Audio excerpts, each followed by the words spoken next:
یہاں منطق اور فلسفہ نہیں پڑھانا، حضرت اشارہ سمجھ گئے ہوں گے مجھے۔ اب آئیے میں اپنی گفتگو کو شروع کرتا ہوں میرے دوستو۔ تقریر ایک عبادت ہے۔ کشف المحجوب آپ نے کتاب کا نام سنا ہوگا، یہ حضرت داتا گنج بخش ہجویری اس کے رائٹر اور اس کے مصنف ہیں۔ کشف المحجوب داتا صاحب قبلہ نے لکھا ہے اس میں کہ حضور جنید بغدادی سید الطائفہ جنید بغدادی، اللہ اکبر، آپ جانیے جنید بغدادی کون ہے؟ غوث اعظم سے پہلے کے بزرگ ہیں حضرت جنید۔ بیٹا بیٹھو پلیز، بیٹھو، کوئی نہیں، بیٹھو بیٹھو، ریئر کیس میں اشارہ جب چھٹی مانگو گے چھٹی ملے گی جانا۔ ابھی ایک نمبر کی ضرورت تو نہیں ہے نا، ایک نمبر یہاں تو بیٹھ بیٹھو پلیز، کوئی اٹھ کے نہیں جائے گا۔ مجھے پتا ہے کہ آپ انٹلیکچوئل ہیں، آپ دانشور ہیں، لیکن تھوڑی دیر ایک کم پڑھے لکھے خطیب کی بھی گفتگو تھوڑی دیر سن لیجئے، کیونکہ خطیب ہو جانے کے بعد ٹھپا لگ جاتا ہے کہ صاحب یہ لوگ پڑھتے کہاں ہیں۔ حالانکہ دنیا کو جاننا چاہیے کہ 10-20 کتاب پڑھنے کے بعد 1 گھنٹے کی تقریر تیار ہوتی ہے۔ جنید بغدادی سید الطائفہ ہیں، یہ مرید ہیں حضرت سری سقطی رحمت اللہ علیہ کے۔ یہ میں تھوڑا سا ٹریک سے ہٹ کے ایک بات کہوں، پھر میں آؤں گا انشاءاللہ میلاد مصطفیٰ کے حوالے سے، کہ تقریر عبادت ہے۔ ادعو الی سبیل ربک بالحکمہ والموعظۃ الحسنہ، تقریر سنیے، سننا بھی عبادت ہے۔ اور اس کا نچلا درجہ یہ ہے کہ جو وائز اور جو خطیب ہو، جو میلاد خواہ ہو، میلاد شریف میں یا جلسے میں بیٹھنے کا سب سے چھوٹا درجہ یہ ہے کہ سنانے والا بھی باوضو ہو، سننے والے بھی باوضو ہو۔ تو الحمدللہ سنانے والے کی تو کوشش ہوتی ہے کہ باوضو رہے، سننے والوں کی بھی ضرورت ہو کہ باوضو ہو رہے، سننے والوں کی بھی خواہش ہو کہ باوضو رہیں۔ تھوڑی دیر کے لیے موبائل فون کو جیب میں رکھیے، میری طرف دیکھیے۔ آپ ابھی بہت نعرہ لگا رہے تھے وہ آپ گلابی کرتا والے، لیکن ادھر دیکھیے، میرے باڈی لینگویج کو دیکھیے، میں آنکھ بند کر کے تقریر نہیں کر رہا، میری آنکھوں کی طرف دیکھیے۔ یہ ہمارے مختار بھائی بھی موجود ہوں گے، فریش میڈیا والے، اور یہاں تو نہ جانے بہت سارے چینلز موجود ہیں، بائی نیم میں سب کو نہیں جانتا، لیکن فل یبلغ الشاہد الغائب، جو یہاں موجود ہیں غائبین تک میرے پیغام کو پہنچا دیں۔ تو اس تناظر میں اب یہ کیا معاملہ ہے ادھر میں نہیں جانا چاہتا، صرف میں اتنا کہوں گا کہ میرے دوستو سرین سقطی رحمت اللہ علیہ ہمیشہ جنید بغدادی سے کہتے تھے کہ جنید تقریر کیا کر۔ رشتے میں ماموں بھی تھے سرین سقطی، اور رشتے میں ماموں بھی تھے اور پیر و مرشد بھی تھے۔ ایک دکان پہ بیٹھتے تھے حضرت سرین سقطی، جنید کو بغل میں بیٹھاتے تھے، جنید کا تزکیہ ہو رہا ہے، جنید بغدادی کے باطن کی صفائی ہو رہی ہے، اور کہتے ہیں جنید تقریر کیا کر، جنید تقریر کیا کر، جنید تقریر شروع تو کرو، رسول پاک کی امت کو اپنی جانب بلاؤ، اور رسول پاک کی امت کی قلوب و اذہان میں رسول پاک کی محبت کی شمع کو فروزہ کرو۔ حضرت جنید بغدادی کہتے ہیں ماموں میں تقریر نہیں کر سکتا، ماموں میں تقریر نہیں کر سکتا۔ ایک رات کی بات ہے، جنید بغداد میں ہیں، اور جنید کا نصیبہ، جنید کی قسمت معراج کو پہنچتی ہے، اور جنید خواب میں مصطفیٰ جان عالم کو دیکھتے ہیں۔ اور یاد رکھیے گا صحیح بخاری کی حدیث ہے، آقا فرماتے ہیں من رانی فی المنام فقط رانی فإن الشیطان لا یتمثل بی، جس نے خواب میں مجھ کو دیکھا، اس نے مجھے کو خواب میں دیکھا۔ شیطان کو یہ طاقت، ادھر دیکھو، شیطان کو یہ طاقت نہیں ہے کہ میری صورت کو اختیار کر سکے۔ خواب میں حضور آئیں گے، اب یہاں میں تقریر کر رہا ہوں، آپ خواب میں دیکھیے گا غلام غوث قادری تقریر کر رہے ہیں، آنکھ آپ کی کھل جائے گی تو میں جو خواب میں موجود تھا فزیکلی موجود نہیں رہوں گا، اور میں دیکھوں کہ محمد پور پوجھا میں یہ پوری پبلک موجود ہے، اور فل محمد بھائی بھی موجود ہیں، اور میں تقریر کر رہا ہوں، اور میری آنکھ کھل جائے، خواب سے میں بیدار ہو جاؤں، تو آپ تو وہاں فزیکلی موجود نہیں رہیں گے،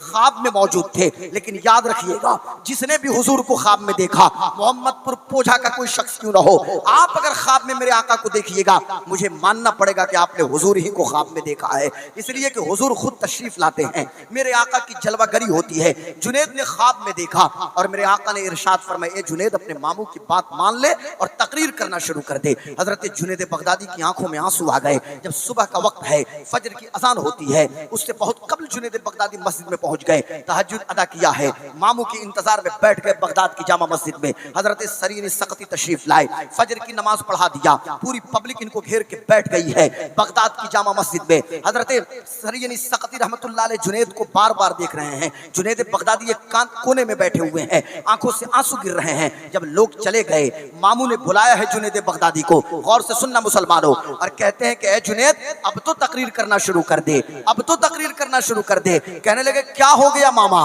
کیا ہو گیا ماموں جان؟ حضرت سرین سقطی نے فرمایا کہ اب تو تقریر کرنا شروع کر دے۔ جنید بغدادی کہنے لگے ہاں میرے شیخ، ہاں میرے ماموں جان، آج رات خواب میں مصطفیٰ آئے تھے، حضور نے فرمایا ہے، حضور نے حکم دیا ہے جنید تقریر کیا کر۔ اب سنیے گا، جب اتنا سننا تھا سرین سقطی نے اتنا سنا تو آپ نے پکار اٹھا کہ کل رات میں نے خواب میں اپنے اللہ کا دیدار کیا، اور میں نے اپنے اللہ سے عرض کیا اے میرے مولا اپنے محبوب کو حکم دے دے کہ جنید کے خواب میں آ کر کہہ دے کہ تقریر کرنا شروع کر دے۔ نعرہ ہے کیا نعرہ رسالت، یہ تقریر ہے کیا؟ تقریر ہے کیا؟ بیٹھیے آپ بیٹا بیٹھیے پلیز بیٹھیے آپ، چونکہ آپ لوگ بھی پوری رات جگتے ہیں تو میں آپ لوگوں کو ڈسٹرب نہیں کر سکتا، آپ بڑے اچھے آدمی ہیں، بیٹھیے بیٹھیے آپ، مائکروفون بہت لاجواب آپ کا ہے، اب چونکہ اب یہ بہت سارے لوگ جو بیس بڑھاؤ ایکو کم کرو تو اس میں تھوڑے سے لفڑے بڑھنے لگتے ہیں، چونکہ آپ لوگ بھی رات میں جگتے ہیں، خطیب شاعر بھی رات میں جگ رہے ہیں تو بہت زیادہ جگنے کی وجہ سے پریشان، لیکن مائک آج کا بہت عمدہ یہ مائک ملا ہے الحمدللہ، میں سمجھیے یہ سپٹمبر کا سب سے بہترین سپٹمبر مہینے کے مائک میں خطاب کر رہا ہوں، میں عرض یہ کر رہا تھا کہ تقریر عبادت ہے اور زندگی کا مقصد کیا ہو، میری زندگی کا مقصد تیرے دی کی سرفرازی، میں اسی لیے مسلمان، میں اسی لیے نمازی، ہماری زندگی کا ایک مقصد، ہم نعت کیوں سنتے ہیں؟ نعت، میں نعت سننے اور سنانے کے اوپر میں کچھ کمنٹ بھی نہیں کرنا چاہتا، ہم نعت اس لیے سنتے ہیں کہ ہمارے عشق میں اور اضافہ ہو، محبت میں اضافہ ہو، میرے دوستو آپ کو پتا نہیں ہے حضرت حسان ابن ثابت کے لیے ممبر بچھایا جا رہا ہے اور حسان ممبر پہ ہیں اور حضرت حسان نبی کی تعریف کر رہے ہیں، اور جب تعریف ختم ہوتی ہے تو آقا ارشاد فرماتے ہیں اے حسان جب تک تم میری ثناخوانی میں رہتے ہو روح القدس کے ذریعے سے اللہ تبارک و تعالی تیری مدد فرماتا ہے، یہ حضرت حسان ابن ثابت کی شان ہے، تو ہمارے شعراء ان کا مقام تو بہت بلند ہے، ہم تو بڑے چھوٹے لوگ ہیں، لیکن اتنا میں کہوں گا ہم نعت اس لیے سنتے ہیں کہ ہماری تہجد کی نماز تک نہ چھوٹے، ہم نعت اس لیے سنتے ہیں کہ فجر کی نماز کی پابندی کریں، ہم نعت اس لیے سنتے ہیں کہ ظہر بھی پڑھیں، ہم نعت اس لیے سنتے ہیں عصر مغرب اور عشاء کی پابندی کریں، ہم نعت اس لیے سنتے ہیں کہ سڑکوں پہ چلے تو ہماری نگاہیں آوارہ نہ ہو بلکہ نگاہوں کو جھکا کے چلیں، ہم نعت کیوں سنتے ہیں؟ ہم نعت اس لیے سنتے ہیں کہ اپنے نجی معاملات کو بھی درست کریں، ہمارا ظاہر بھی درست ہو جائے، ہمارا باطن بھی درست ہو جائے، اس لیے ہم نبی کی نعت سنتے ہیں۔ یہ ویشالی اور مظفر پور کا علاقہ، یہ سیتامڑھی شیوہر اور مشرقی چمپارن اور مغربی چمپارن کا علاقہ، یا سارن کمشنری میں سیوان چھپرا گوپال گنج کا علاقہ، یہ پورے بہار کی میں بات، یا سیمانچل زون ہو یا ترہت زون ہو، ہر علاقے میں لوگ نبی کی نعت سنتے ہیں، پوری دنیا میں نبی کی نعت سنی جاتی ہے۔ تنہا انڈونیشیا کی بات کرتا ہوں، حبیب اللہ فیض صاحب قبلہ موجود ہیں، انڈونیشیا کی جو ریجنل لینگویجز ہیں، وہاں کی جو علاقائی زبان ہے، 600 علاقائی زبان انڈونیشیا میں ہے، اور دنیا حیران ہو جائے گی، یہاں پر اگر کوئی فرینچ میں پڑھ دے، کوئی جرمن میں پڑھ دے، کوئی ڈچ میں پڑھ دے، کوئی بھوجپوری میں پڑھ دے، کوئی جھارکھنڈی زبان میں پڑھ دے تو صاحب لوگوں کو دقت ہونے لگتی ہے، لیکن انڈونیشیا کی 600 علاقائی زبانوں میں لوگ نبی کی نعت پڑھتے ہیں اور میرے آقا سنتے بھی ہیں اور قبول فرماتے بھی ہیں۔ واللہ اسن لیں گے، واللہ اسن لیں گے، فریاد کو پہنچیں گے، اتنا بھی تو ہو کوئی جو آہ کرے دل سے، اور فریاد امتی جو کرے حال زار میں، ممکن نہیں کہ خیر بشر کو خبر نہ ہو۔ محمد پور پوچھا میں بیٹھ کے آپ فریاد کریں گے نا، سماعت کا عالم یہ ہے کہ سماعت کا عالم یہ ہے کہ دور و نزدیک کے سننے والے او کان لالے کرامت پہ لاکھوں سلام، مصطفیٰ جان رحمت پہ لاکھوں سلام۔ اب ذرا سنسیئر ہو جائیے، وقت بہت کم ہے، صرف میرے پاس 40 سے 45 منٹ وقت بچا ہے، کافی سنسیئریٹی کے ساتھ، مینٹل کنسنٹریشن کے ساتھ، ذہنی یکسوئی کے ساتھ آپ گفتگو کو سماعت کیجئے اور دل کی کتاب میں نوٹ کیجئے۔ آمد سرکار کا مہینہ چل رہا ہے، ربیع النور شریف کی آج 11ویں شب ہے، ابھی کل جو صبح جب سورج نکلے گا تو 11 ربیع النور شریف کی تاریخ ہوگی انڈیا کی دھرتی پہ، لیکن مدینہ منورہ میں آج شب نور ہے، 12ویں شب ہے۔ میرے ایک دوست ہیں، ان کا میسج مدینہ منورہ سے آیا تو پھر مدینے کی گلیاں یاد آنے لگی، مدینے کی بہاریں یاد آنے لگی، مدینے کے صبح اور مدینے کی شام۔ اللہ اکبر، جس نے ایک بار مدینہ دیکھا 1000 بار مدینہ جانے کی تمنا کر رہا ہے، اور جو 1000 بار بھی دیکھ لے وہ یہ چاہتا ہے کہ درے جانا پہ فدائی کو اجل آئی ہو، زندگی آ کے جنازے پہ تماشائی ہو، یا رسول اللہ تیری صورت جو تصور میں اتر آئی ہو، پھر تو خلوت میں عجب انجمن آرائی ہو، اور پھر وہ بریلی کا شیر حق پکار اٹھا کہ گل ہو جب اختر خستہ کا چراغ ہستی، اس کی آنکھوں میں تیرا جلوہ زیبائی ہو۔ تو سب تمنائی ہے کہ جلوہ زیبائی آنکھوں میں آ جائے۔ یہ جو میں نے ابھی جو اشعار کچھ پڑھے نا، یہ میرے شیخ، میرے پیر و مرشد حضور تاج الشریعہ کی مشہور زمانہ ناز شریف کے چند اشعار تھے۔ میں عرض یہ کرنا چاہتا ہوں میرے دوستو، آج مدینہ میں ابھی صبح بہارا لوگ وہاں پہ سیلیبریٹ کریں گے مدینہ منورہ میں۔ مجھے یاد ہے کہ 2016 میں شب نور کو میں حضور کے روضے پہ موجود تھا، اور اس رمضان میں بھی میں وہاں موجود تھا، پورا رمضان مدینہ منورہ میں نے گزارا۔